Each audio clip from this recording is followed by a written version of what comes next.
열왕기상 19장 9절에서 14절까지 말씀을 다 같이 찾겠습니다. 하나님 말씀 열왕기상 19장 9절에서 14절까지 말씀을 우리 같이 읽도록 하겠습니다. 9절 시작. 엘리야가 그곳 굴에 들어가 거기서 유하더니 여호와의 말씀이 저에게 임하여 이르시되 엘리야야 내가 어찌하여 여기 있느냐. 저가 대답하되 내가 만군의 하나님 여호와를 위하여 열심히 특심하오니 이는 이스라엘 자손이 주의 언약을 버리고 주의 단을 헐며 칼로 주의 선지자들을 죽였음이오며 오직 나만 남았거늘 저희가 내 생명을 찾아 취하려 하나이다. 여호와께서 가라사대 너는 나가서 여호와의 앞에서 산에 섰으라 하시더니 여호와께서 지나가시는데 여호와의 앞에 크고 강한 바람이 산을 가르고 바위를 부수나 바람 가운데 여호와께서 계시지 아니하며 바람 후에 지진이 있으나 지진 가운데도 여호와께서 계시지 아니하며 또 지진 후에 불이 있으나 불 가운데도 여호와께서 계시지 아니하시더니 불 후에 세미한 소리가 있는지라. 엘리야가 듣고 겉옷으로 얼굴을 가리우고 나가 굴 어귀의 섬에 소리가 있어 저에게 임하여 가라사대 엘리야야 내가 어찌하여 여기 있느냐. 저가 대답하되 내가 만군의 하나님 여호와를 위하여 열심히 특심하오니 이는 이스라엘 자손이 주의 언약을 버리고 주의 단을 헐며 칼로 주의 선지자들을 죽였음이오며 오직 나만 남았거늘 저희가 내 생명을 찾아 취하려 하나이다. 아멘. 네, 먼저 인사를 드리겠습니다. 저는 이번에 인사 이동 때에 부산교회로 발령을 받은 이요셉 목자입니다. 제가 부산교회 또 출신이고 또 몇 해 전에 거제교회에서 있으면서 몇 차례 또 방문을 했기 때문에 여러분들께서도 저를 잘 아실 거라고 생각을 합니다. 제가 부산교회 출신이지만 떠난 지가 20년이 되었더라고요. 그래서 어색하겠죠? 예, 여러분들도 떠난 지 20년 된 곳을 가시면 어색할 것입니다. 제가 직전에는 청주교회 또 천안교회를 이렇게 맡았는데요. 청주교회 가니까 보통 교회가 의자가 이렇게 두 줄이지 않습니까? 자매반, 형제반 이렇게. 청주교회 가니까 세 줄이더라고요. 적응하는데 한 2년 정도 걸렸습니다. 근데 여기 오니까 돌려도 또 돌려도 예. 뒤에는 없을까요 혹시? 이런 생각이 듭니다. 모든 것이 다 어색합니다. 그래도 우리 성도님들께서 또 저를 위해서 기도해 주시고 또 협력해 주셔서 또 하나님의 뜻을 이루어가는데 또 한 몸이 되리라고 믿습니다. 예수 그리스도 이름으로 하나님 말씀 증거하겠습니다. 오늘은 내가 어찌하여 여기 있느냐라는 제목으로 하나님 말씀을 전하겠습니다. 하나님께서 오늘 엘리야에게 이렇게 물으셨죠. 네가 어찌하여 여기 있느냐 이렇게 물으셨습니다. 이 말의 뜻은 거기 있는 것이 보기 좋다는 뜻일까요? 아니면 나쁘다는 뜻일까요? 예, 어려운 질문 아닙니다. 어떻게 들리십니까? 거기 있는 것이 참 보기가 좋다는 것입니까? 안 좋다는 것입니까? 예, 마땅치 않다 이런 뜻이죠.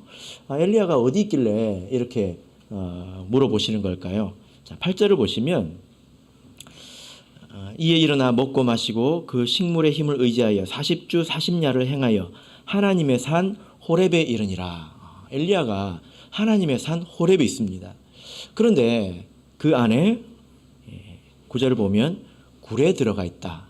동굴 속에 있다라는 것을 알 수 있습니다. 이 질문에 대해서 네가 어찌하여 거기 있느냐 라는 질문에 대해서 엘리야가 10절에서 이렇게 대답을 합니다. 다시 한번 우리 읽어보겠습니다. 시작. 저가 대답하되 내가 만군의 하나님 여호와를 위하여 열심히 특심하오니 이는 이스라엘 자손이 주의 언약을 버리고 주의 단을 헐며 칼로 주의 선지자들을 죽였음이오며 오직 나만 남았거늘 저희가 내 생명을 찾아 취하려 하나이다. 예, 이렇게 대답을 하고 있습니다. 오직 나만 남았거늘 이렇게 대답을 하고 있습니다. 이 대답의 의미가 무엇인지는 좀 배경을 설명할 필요가 있습니다. 엘리야는 주로 아합 왕 때에 활동을 했던 선지자입니다.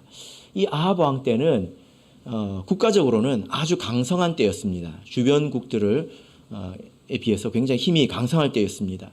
그런데 신앙적으로 보자면 우리가 아는 것처럼 굉장히 무너질 대로 무너진 그런 때였지요. 이세벨과 결혼을 해서 바알 신앙을 나라에 들어왔던 때입니다. 이것이 얼마나 심했냐면 18장 19절을 보실까요? 18장 19절 같이 읽어보겠습니다. 시작. 그런즉 보내어 온 이스라엘과 이세벨의 상에서 먹는 바알의 선지자 450인과 아세라의 선지자 400인을 갈멜산으로 모아 내게로 나오게 하소서. 자, 여기 보면 이 이세벨 왕비이지 않습니까? 왕비의 상에서 먹는 선지자들이 몇 명입니까? 450명 더하기 400명 하면 총 850명이겠죠. 그죠? 근데 이때가 어떤 때냐면 나라가 흉년으로 어려움을 겪고 있을 때입니다. 그래서 왕조차도 물을 찾기 위해서 여기저기 떠돌아다니고 있는데 그때에도 이 바알과 아세라의 선지자들은 왕비의 상에서 음식을 먹고 마셨다는 것입니다. 이러면 그들이 얼마나 나라에서 극진히 대접을 받았는지 아시겠죠? 그죠? 나라의 신앙이 이토록 무너졌다는 것입니다. 그래서 하나님께서 엘리야를 통해서 그들을 또 징계하게 하셨는데요.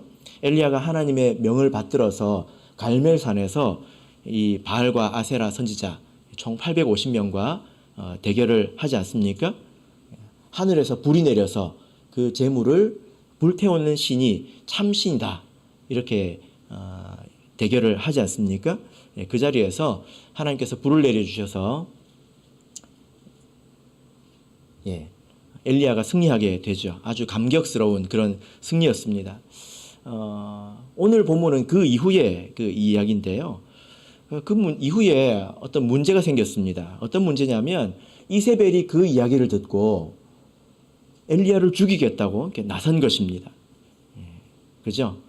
그때 엘리야는 조금 이상한 모습을 보입니다. 우리의 기대와는 좀 다른 모습을 보이게 되죠. 850대 1로 싸운 사람답지 않게 죽음을 두려워하지 않던 그 모습과는 다르게 광야로 도망하게 됩니다. 여러분 이것에 대해서 어떻게 생각하십니까? 자, 근데 얼마나 도망하냐면 18장 46절을 보면 이스르엘이라는 곳에서 도망을 하기를 시작해서 어디까지 갈까요? 자, 19장 3절을 보겠습니다. 19장 3절 읽겠습니다. 시작. 저가 이 형편을 보고 일어나 그 생명을 위하여 도망하여 유다에 속한 브엘세바에 이르러 자기의 사환을 그곳에 머물게 하고, 그러니까 도망을 칠 때 지금 죽을까 봐 겁이 나서 도망친 거잖아요. 얼마나 도망쳤냐면 이스라엘이라는 곳에서 브엘세바라는 곳까지 도망을 쳤는데 이 거리가 얼마 정도 되냐면 약 150km 정도 됩니다. 150km. 부산에서 어디 정도까지라고 하면 될까요? 대구? 아마 직선 거리로 따지면 대구나 그 정도 될 겁니다. 거기서 도망을 150km나 쳤다는 거예요. 죽지 않기 위해서. 그리고 이 브엘세바라는 곳은 어떤 곳이냐면 이스라엘 나라를 이렇게 말할 때 우리나라는 어디에서 어디까지라고 말합니까? 백두에서 한라까지 뭐 이런 말 하잖아요. 성경에서는 이스라엘을 어디에서 어디까지라고 합니까?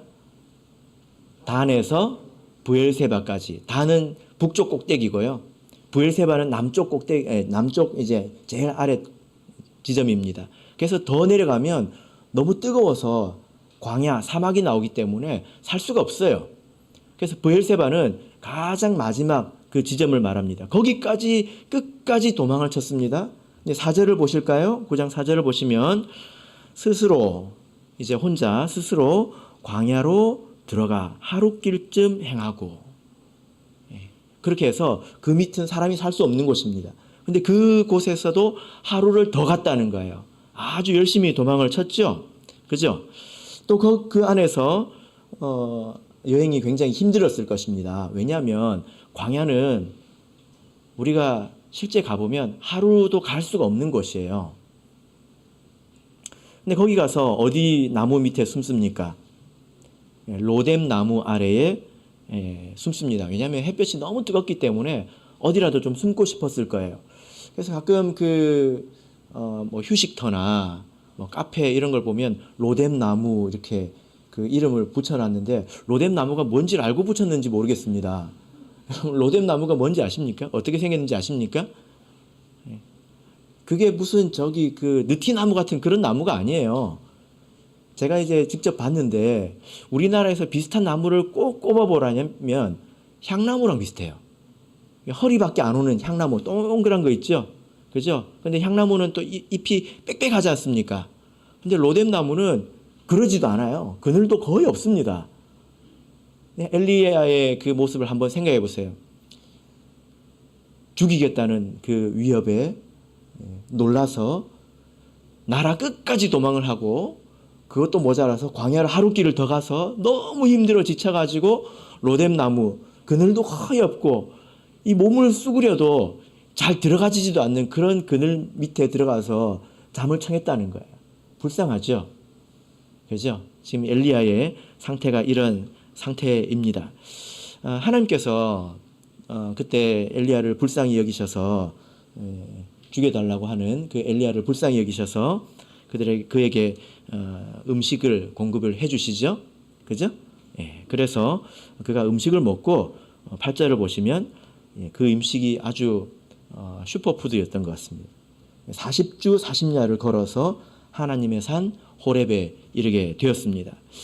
하나님의 산 호렙은 지금 브엘세바가 남쪽이지 않습니까? 광야로 하루길 더 내려왔죠? 거기서 남쪽으로 40일을 더 왔다는 거예요. 쭉 남쪽으로 왔다는 것입니다. 거기에 호렙산이 있습니다. 거기서 이제 동굴에 숨어서 있었다라는 거죠. 여러분 이때 엘리야의 신앙의 그 상태는 어떠했을까요? 엘리야의 믿음은 어떠했을까요? 엘리야는 선지자 중에 선지자이지 않습니까? 구약의 선지자 2명을 꼽으라면 누구와 누구를 뽑습니까? 모세와 엘리야입니다. 모세는 율법을 대표로 하는 선지자이고 엘리야는 능력을 대표로 하는 선지자입니다. 구약에서 2사람 꼽으라면 모세와 엘리야예요. 그래서 예수님께서 변화산에 올라가서 만난 선지자가 누굽니까? 모세와 엘리야예요. 그죠? 자, 근데 이때 그의 믿음은 어땠을까? 그의 신앙은 어땠을까? 별로 좋지 못한 것 같습니다. 그의 신앙 상태가 그렇게 좋지 못합니다. 왜냐하면 우리가 아까 10절을 읽었죠? 거기서 뭐라고 말하고 있습니까? 나만 홀로 남았다 이렇게 말하고 있기 때문입니다. 나만 혼자 남았다. 오직 나만 남았다 이렇게 말하고 있죠. 여러분 그래서요 여러분들께서도 신앙생활을 하실 때 나만 남았다 혼자다 이것은 별로 좋지 않은 것입니다. 이 표현은 엘리야의 인생을 관통하는 그런 말이기도 합니다. 엘리야를 우리가 이해하기 위해서 몇 가지를 이해해야 되는데 그 중에 키워드가 있는데 몇 가지 키워드가 있는데 그 중에 하나가 바로 이 표현입니다. 이 말 속에는 뜻이 있습니다. 오직 나만 남았는데 이 뜻이 있습니다. 어떤 뜻이 있을까요? 가장 첫 번째로 엘리야는 이 말을 백성들 앞에서 합니다. 자, 18장 22절을 보겠습니다. 18장 22절 18장 22절 같이 읽겠습니다. 시작. 엘리야가 백성에게 이르되 여호와의 선지자는 나만 홀로 남았으나 바알의 선지자는 450인이로다. 자, 여기서 엘리야가 누구에게 말합니까? 백성들에게 여호와의 선지자는 나만 남았다 이렇게 말하고 있지 않습니까? 왜 이렇게 말했을까요? 뭐 하려고 이렇게 말했을까요? 21절을 보시면 18장 21절을 보시면 자 21절을 다시 읽어보겠습니다. 18장 21절 읽겠습니다. 시작. 엘리야가 모든 백성에게 가까이 나아가 이르되 너희가 어느 때까지 두 사이에서 머뭇머뭇하려느냐. 여호와가 만일 하나님이면 그를 쫓고 바알이 만일 하나님이면 그를 쫓을지니라 하니 백성이 한 말도 대답지 아니하는지라. 지금 이 바알 선지자, 아세라 선지자들과 자기가 이렇게 대항하고 있습니다. 그럼 백성들은 누구의 백성입니까? 하나님 백성들이잖아요. 그럼 누구 편을 들어줘야 됩니까? 하나님의 선지자의 편을 들어줘야 되잖아요. 근데 그 사이에서 이리로 가야 될지 저리로 가야 될지 머뭇머뭇하고 있었다는 거예요. 그 모습을 보고 갈팡질팡하는 그 모습을 보고 엘리야가 화가 난 것입니다. 그리고 그 사람들을 움직여야 되겠다라고 생각을 한 것입니다. 그 사람들, 머뭇머뭇하는 사람들에게 정신 차려라. 너희들이 이렇게 있을 거냐? 하고 정신 차리라고 한 말입니다. 보통 이런 말을 하면 사람들은 감동을 받습니다. 전쟁이 있는데 어떤 한 사람이 다 무서워서 앞으로 나가려고 하지 않을 때 어떤 사람이 혼자 나가면서 나 혼자 가게 둘 거냐? 이렇게 이야기를 하면 뒤에 있는 사람이 에라 모르겠다 하고 따라가지 않습니까? 아닌가요?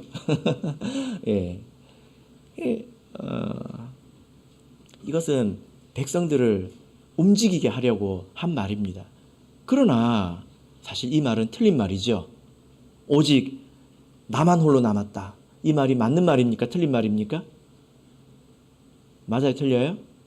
18장을 보시면 이 일 전에 엘리야가 오바댜라고 하는 이 사람을 만납니다. 국내 대신 아합 바로 밑에서 일을 하던 대신을 만납니다. 그죠? 근데 이 사람이 어떤 일을 합니까? 자, 13절 보겠습니다. 13절 읽겠습니다. 시작. 이세벨이 여호와의 선지자들을 죽일 때에 내가 여호와의 선지자 중에 150인씩 굴에 100인을 50인씩 굴에 숨기고 떡과 물로 먹인 일이 내 주께 들리지 아니하였나이까. 이 말이 오바댜가 엘리야에게 지금 하는 말이거든요. 당신 못 들었습니까? 나는 어려서부터 하나님을 경외하는 사람인데 내가 선지자 100명을 50인씩 나눠가지고 굴에 숨겨서 내가 다 먹여주고 했습니다. 아합 왕, 제일 나쁜 사람이잖아요. 그 바로 밑에 있는 신하가 이런 모습이 있었다는 거예요. 그리고 숨겨진 선지자가 몇 명 있습니까? 100명 있죠? 그러면 이 나라의 선지자들이 하나님을 경외하는 사람이 적어도 102명은 있는 거지 않습니까? 오바댜, 엘리야, 그리고 100명 하면 102명은 있는 거잖아요. 근데 엘리야가 뭐라고 했습니까? 나만 남았는데 라고 말을 하잖아요. 이 말이 실수입니다. 그리고 이 말이 아주 잘못된 말입니다. 이 말은 자기를 영웅으로 만드는 말이지요. 난세의 영웅이 되겠다는 것입니다. 그리고 그런 말로 사람들을 흔들려고 한 것입니다. 진실을 가지고 진리를 가지고 사람들을 바로 세우려고 한 것이 아니라 거짓말로 사람을 세우려고 한 것입니다. 이런 좀 급박한 상황에서는 엘리야도 이런 실수를 한다는 거예요. 그죠? 두 번째는 오늘 본문 속에서 또 이런 말을 합니다. 두 번째로 오늘 본문 10절을 보면 오직 나만 남았거늘 나 혼자만 남았다 이렇게 말씀을 또 하고 있지 않습니까? 이 말은 동굴 속에서 이렇게 말을 하고 있는데 이때는 어떤 의미로 이렇게 말을 했을까요? 이 말을 바울이 인용한 적이 있습니다. 자, 로마서 11장을 보겠습니다. 로마서 11장 2절을 보겠습니다. 로마서 11장 2절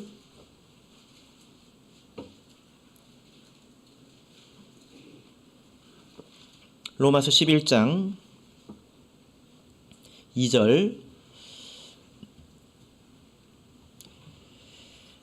자, 3절까지 우리 같이 읽겠습니다. 로마서 11장 2절 3절 읽겠습니다. 시작. 하나님이 그 미리 아신 자기 백성을 버리지 아니하셨나니 너희가 성경이 엘리야를 가리켜 말한 것을 알지 못하느냐.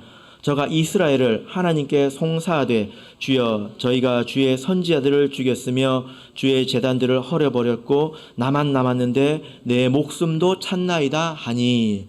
여기 나오죠. 바울 사도가 이 말을 인용했습니다. 근데 이 말을 인용하면서 이 말이 어떤 의미가 있다고 이야기했습니까? 2절을 보면 저가 이스라엘을 하나님께 송사하였다 이렇게 말하고 있습니다. 송사하였다. 원문을 보면 이것은 호소하다라는 것인데 바울 사도가 아주 완곡하게 이야기한 것이죠. 사실 이 말은 엘리야가 백성을 정죄한 것입니다. 이건 고발한 거예요. 무슨 말인지 이해되십니까? 나만 혼자 남았다. 이 말은 무슨 말입니까? 나 빼고 다 썩었다는 뜻이잖아요. 그죠? 그런 의미로 이 말을 했다는 것입니다. 하나님, 내가 그렇게 열심히 해보려고 했는데 전부 다 썩어가지고 말도 안 듣고 하나님 다 버리고 나만 혼자 남았습니다. 내가 살아있다는 말이 아니라 다 썩었다는 뜻이에요.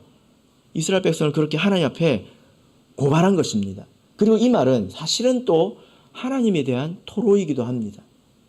하나님, 이 지경이 될 때까지 도대체 뭐 하신 것입니까? 하나님, 눈을 감으신 것입니까? 하나님, 팔이 짧으십니까? 이 말을 한 것이죠. 하나님, 왜 그렇게 지켜만 보고 있으셨습니까? 그래서 오직 나만 남았거늘, 이 말은 오늘 본문 가운데서는 이스라엘 백성을 송사하는, 고발하고 고소하는 그런 의미로 엘리야가 말했다는 것입니다. 여러분, 이렇게 고발하는 것은 잘하는 것입니까?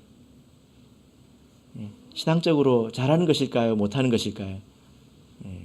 성경에서 고발을 제일 잘하는 게 뭔지 아십니까? 자, 우리 요한계시록을 보겠습니다. 요한계시록 12장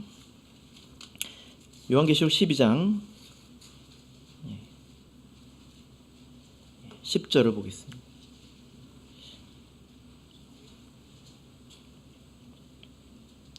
요한계시록 12장 10절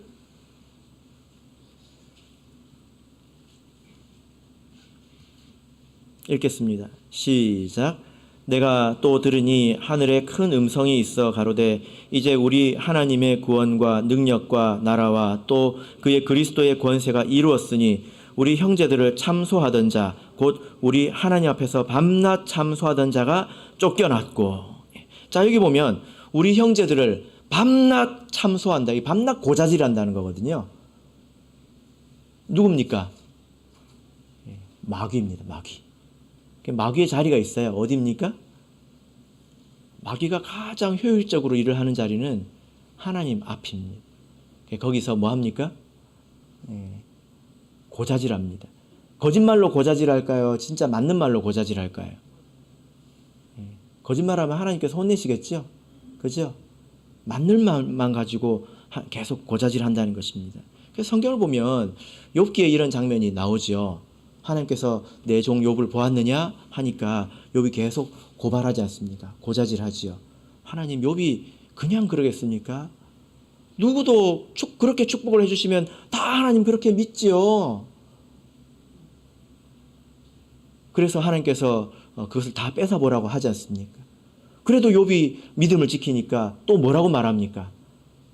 아이고, 하나님, 몸이 저렇게 멀쩡하니까 하나님을 믿지요. 이렇게 계속 고자질하는 것입니다. 고발하고 고자질하는 거예요. 이게 마귀가 하는 일입니다. 근데 이런 일을 엘리야가 하고 있습니다. 하나님의 사람 엘리야가 이렇게 고발을 하고 있다는 거예요.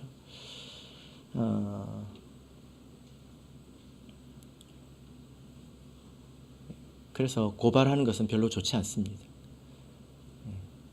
제가 저희 집에 애가 3명이 있는데요. 아들 하나, 딸 둘이거든요. 근데 밑에 있는 딸 둘이 제가 살아있는 CCTV다. 이렇게 이야기를 해줍니다. 왜 그럴까요? 그 큰 아들의 모든 행위를 다 감시하고 보고 와서 저한테 이야기를 해주거든요. 그런 일만 있는 게 아니라 교회에서 누가 와서 이야기합니다. 목사님, 누가요? 때렸어요. 누가요? 뭐라 어떻게 했어요? 이렇게 이야기를 합니다. 그럼 제가 굉장히 곤혹스럽겠지. 그죠? 이것은 그렇게 아름다운 일이 아닙니다. 근데 우리가 이런 일을 많이 해요. 엘리야가 그랬다는 것입니다. 여러분, 모세를 한번 보시길 바랍니다. 모세는 고자질한 사람입니까? 아니면 백성을 위한 사람입니까? 하나님께서 다 멸하시겠다고 할 때 그는 차라리 나를 생명책에서 지워달라고 그렇게 이야기를 하잖아요. 그래서 하나님께서 그 뜻을 돌이키십니다. 엘리야는 자기를 죽이려고 했던 그런 사람들을 위해서, 모세는 자기를 죽이려고 했던 사람을 위해서 그렇게 기도합니다. 이게 합당한 태도이지요. 그죠? 요나서를 읽어보셨죠? 하나님께서는 이스라엘 백성을 그렇게 괴롭히던 그 아수르의 이방인들, 그들도 하나님께서 그렇게 아끼시지 않습니까? 우리가 바른 신앙의 상태에 있다면 어떻게 하는 것이 바른 신앙의 태도일까요? 옳은 말 가지고 고자질하는 것이 하나님 앞에 고소하는 것이 바른 태도일까요?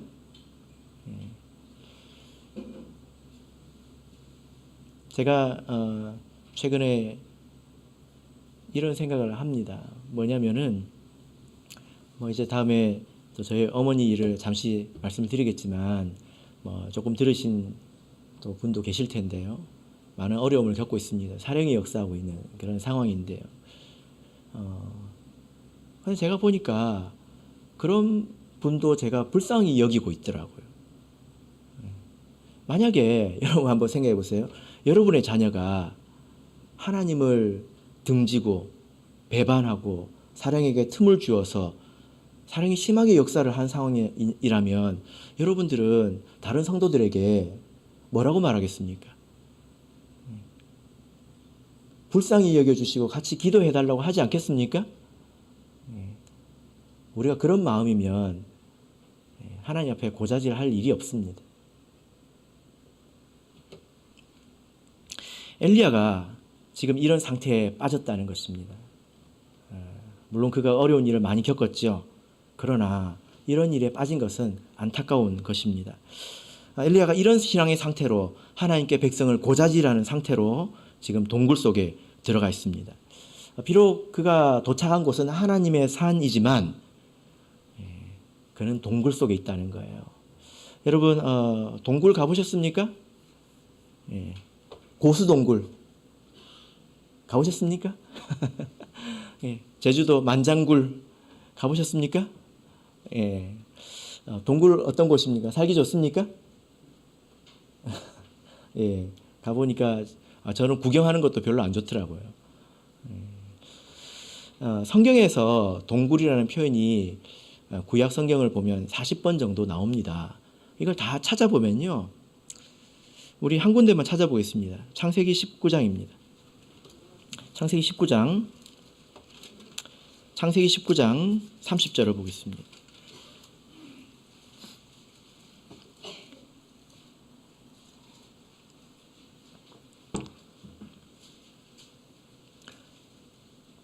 창세기 19장 30절 같이 읽겠습니다. 시작.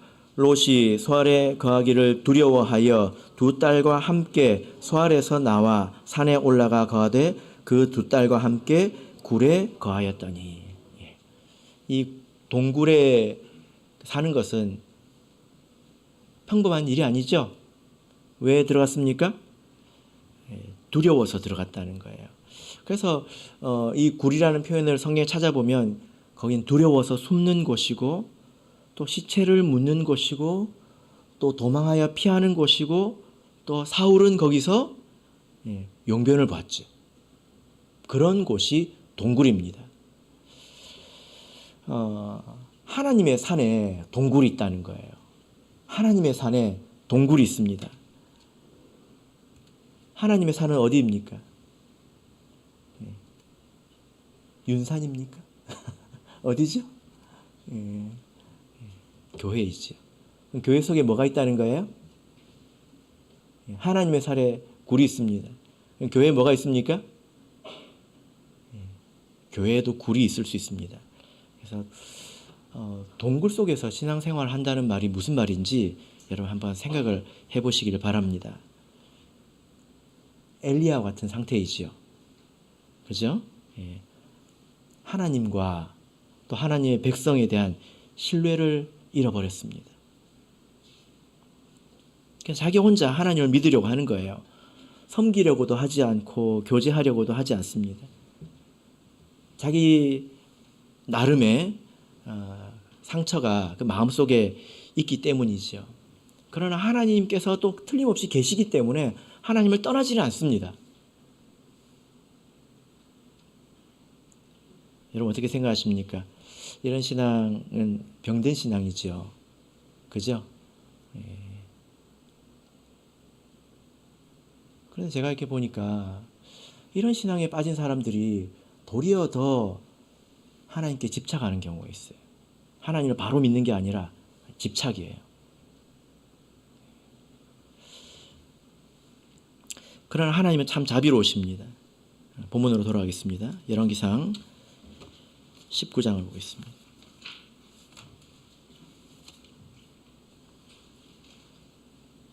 11절부터 13절을 우리 다시 읽겠습니다. 이스라엘 백성 전체를 마치 마귀처럼 고자질하고 있는, 그래서 동굴에 숨어서 좀처럼 나오지 않는 이 엘리야를 하나님께서 책망하지 않으시고 불쌍히 여기신다는 거예요. 하나님 참 자비로우십니다. 11절부터 13절 우리 같이 읽겠습니다. 시작. 여호와께서 가라사대 너는 나가서 여호와의 앞에서 산에 섰으라 하시더니 여호와께서 지나가시는데 여호와의 앞에 크고 강한 바람이 산을 가르고 바위를 부수나 바람 가운데 여호와께서 계시지 아니하며 바람 후에 지진이 있으나 지진 가운데도 여호와께서 계시지 아니하며 또 지진 후에 불이 있으나 불 가운데도 여호와께서 계시지 아니하더니 불 후에 세미한 소리가 있는지라 엘리야가 듣고 겉옷으로 얼굴을 가리우고 나가 굴 어귀에 섬에 소리가 있어 저에게 임하여 가라사대 엘리야야 내가 어찌하여 여기 있느냐. 하나님께서 어떤 특별한 일을 행하시는데 이것은 엘리야를 동굴 속에서 끄집어내는 그런 과정입니다. 이런 침체된 신앙, 신뢰를 잃어버린 신앙, 그의 믿음을 다시 밝은 곳으로 끄집어내시려고 하나님께서 힘을 많이 쓰는 것을 볼 수 있습니다. 그냥 책망하시는 것이 아니라 큰 바람도 일으켰다가 땅을 흔들어서 지진도 일으켰다가 큰 불도 내렸다가 굉장히 큰 에너지가 들지 않습니까? 큰 기적이잖아요. 하나님께서 그런 일들을 행하셔서 그를 그렇게 끄집어내시는 것입니다.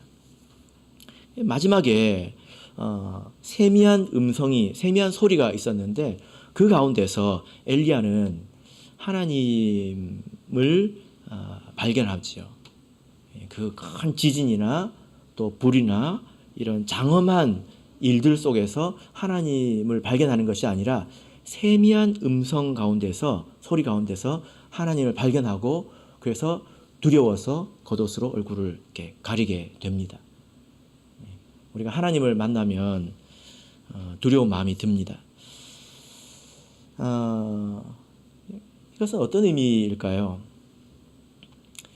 보통 신약에서 보면 엘리야가 다시 온다라고 말하지 않습니까? 다시 온다 한 엘리야는 누구죠? 세례 요한, 그죠? 예. 세례 요한을 이어 달리게 한 사람이 누구입니까? 예수님이잖아요. 그죠? 예. 엘리야를 이어서 달린 사람이 누구입니까? 엘리사, 그죠? 그래서 엘리사는 예수님과 비교할 수 있는 그런 선지자예요. 그래서 엘리사의 일을 보면 그는 흠이 없는 완성형 선지자입니다. 예수님을 보는 것 같아요. 그래서 엘리사는 등장하면서부터 마치 예수님처럼 이적을 많이 행하지 않습니까? 그죠? 예. 그런데 엘리사의 이적을 이렇게 보면 놀라운 것은 스케일이 크지 않습니다. 스케일이 크지 않아요. 그래서 엘리사가 한 이적을 보면 하나님의 선지자 아닙니까? 예, 쓴 물을 고쳐줍니다. 동네 우물을 고쳐주고요. 그리고 과부를 도와줍니다. 과부는 성경에서 제일 약한 사람, 세상 말로 하자면 있어도 그만이고 없어도 그만인 그런 연약한 사람이에요. 그런 사람을 도와주죠. 그리고 도끼를 건져주지 않습니까? 물론 더 큰 일들도 있지만 소소한 일들을 많이 합니다. 엘리사가. 엘리야, 이 일국의 한 나라의 선지자치고는 좀 초라하지 않습니까? 모세처럼 홍해를 쫙 가르고 반석에서 수백만 명이 마실 물을 콸콸콸콸 쏟아내고 그런 게 없어요. 그랬으면 좋겠죠. 그게 아니라는 거예요. 이게 세미한 음성의 의미입니다. 여러분, 예수님을 한번 생각해 보세요. 예수님이 행하신 이적들을 보면 우리같이 작은 사람들 혹은 또 믿음 있는 사람들 보기에 우아하지만 그렇지 않습니다. 그래서 바리새인과 서기관들이 와가지고 뭐라고 합니까? 예수님한테 표적을 보여달라고 하거든요. 표적을. 보니까 예수님이라는 분이 깨작깨작 뭘 하는 것 같아요. 뭐 병도 좀 고치고 뭐 좀 하시는 것 같아요. 그런데 홍해를 가르는 것처럼 이런 일들을 안 하시니까 와서 그런 일 좀 해보라는 것입니다. 하나님은 어디서 찾는 것입니까? 장엄한 일 속에서 찾는 것입니다. 지진으로 땅을 흔들고 바람으로 바위를 부셔버리고 그런 스케일이 큰 일 속에서 하나님이 있을 거라고 거기만 찾아 헤매는 거예요. 하나님이 거기 있습니까? 여러분, 하나님이 안 계신 것이 아니라 볼 줄을 모르는 거 아닐까요? 여러분께서는 하나님이 지금 우리와 함께 하신다. 그런 마음의 감동 속에서 살아가고 계십니까? 그렇습니까? 하나님이 안 계신 걸까요? 하나님은 세미한 음성 가운데 거하시는 분입니다. 이스라엘 나라가 마치 하나님이 없는 것처럼 어떻게 이스라엘 나라에서 왕이 물을 구하러 다니는데 이방 선지자가 그 왕의 밥상에서 밥을 먹고 있냔 말이에요. 이스라엘 나라가. 마치 그것을 보면 하나님이 없는 것 같지 않습니까? 그런데 바로 그때에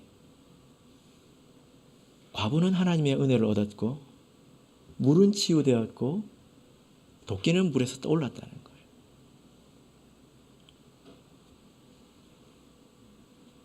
지금도 마찬가지입니다. 교회에 어려운 일이 있을 수 있죠. 은혜가 메마른 것처럼 느껴질 수 있습니다.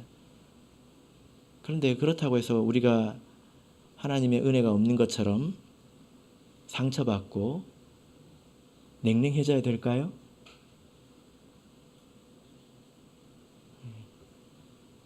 제가 신학을 할 때 어떤 그 청년이 교회를 이곳저곳 다니지 않습니까? 어떤 청년이 와서 저한테 고발을 하더라고요. 교회가 이렇게 고발을 하더라고요. 그래서 다 맞는 말만 해요. 다 맞는 말만 합니다.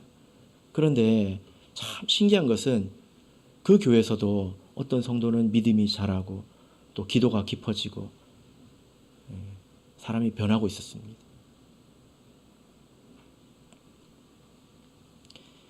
하나님께서 이것을 가르쳐 주셨을 때 그가 비로소 동굴에서 나올 수가 있었던 것입니다. 그런데도 이 말을 한 번 더 하지요. 나만 홀로 남았는데. 그죠? 엘리야가 참 고집이 센 사람이에요. 하나님께서 그에게 다시 사명을 주시고 너 말고 7,000명이나 더 있다 할 때 그가 비로소 나왔습니다. 열왕기하 2장을 가겠습니다. 열왕기하 2장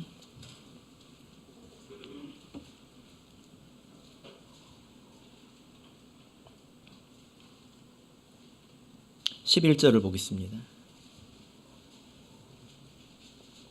열왕기하 2장 11절 읽겠습니다. 시작. 두 사람이 행하며 말하더니 호련히 불수레와 불말들이 두 사람을 격하고 엘리야가 회리바람을 타고 승천하더라. 마지막에 제가 전해드릴 말씀은 엘리야가 승천한 엘리야의 마지막 때 이야기입니다. 1절부터 내용인데요. 3절을 보시면 베델에 있는 선지자의 생도들이 엘리사에게로 나와 이르되 여호와께서 오늘날 당신의 선생을 당신의 머리 위로 취할 줄을 아나이까? 압니까? 이렇게 물어봅니다. 이게 무슨 말이냐면 오늘이라고 하면 24시간 아니지 않습니까? 오늘 하나님께서 엘리야를 하늘로 데려가실 것이다. 이게 온 동네방네 소문이 다 난 거예요. 그래서 가는 데마다 압니까? 압니까? 하고 물어보잖아요. 다 아는 것입니다. 근데 문제는 무엇입니까? 문제는 어디서 하나님께서 올려가실지 모르고 계속 이리로 가라 저리로 가라 지금 그렇게 하고 계십니다. 그래서 처음에는 길갈에 있다가 이제 베델로 보내시고 베델에서 다시 여리고로 보내시고 여리고에서 다시 요단으로 보내십니다. 이것을 우리가 지도를 보면 참 재밌는데요. 재밌는 것은 뭐냐면은 길갈에서 시작하잖아요. 그 마지막 승천은 어디서 합니까? 요단강 건너서 하지요. 이게 바로 옆이에요. 그런데 길갈에서 베델로 갑니다. 베델 가려면 산을 올라갔다 내려와야 됩니다. 근데 베델에서 여리고로 와야 되죠. 그럼 다시 그 길을 다시 돌아와야 돼요. 다시 올라갔다 내려와야 합니다. 오르락 내리락 오르락 내리락입니다. 지금 이 일정을 하루에 했는데요. 이것을 거리로 계산해 보면 한 7, 80km 됩니다. 군대에서 행군해 보신 분 하루에 몇 킬로 합니까? 군인, 은광이 형제. 하루에 행군하면 몇 킬로 합니까? 40km 하지요. 그런데 행군 속도가 굉장히 빠릅니다. 80km 하려면 거의 뛰어야 돼요. 오르락 내리락, 오르락 내리락. 그러니까 오늘 이 마지막 하루를 엘리야가 굉장히 힘들게 보내고 있는 것입니다. 근데 엘리야가 그 이유를 묻지 않아요. 하나님께.